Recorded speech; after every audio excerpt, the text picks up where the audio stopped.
The Supreme Court is hearing arguments this week that could change what we see on social media.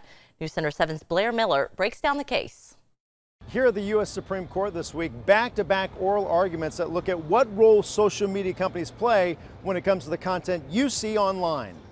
At the Supreme Court, the focus is on what you see online and on social media websites. The cases against Google and Twitter are looking at whether tech platforms and social media companies can be sued for recommending content to their users.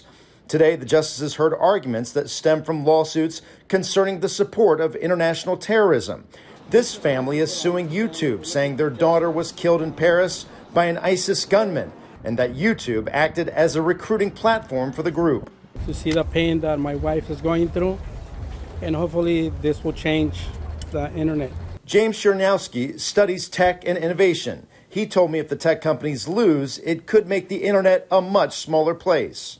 It will actually make it a lot harder to find new talent, new kinds of voices that are out there. A 30-year-old federal law is at the heart of the legal battle. It's called Section 230 of the Communications Decency Act and has repeatedly protected tech platforms from lawsuits over user-generated content.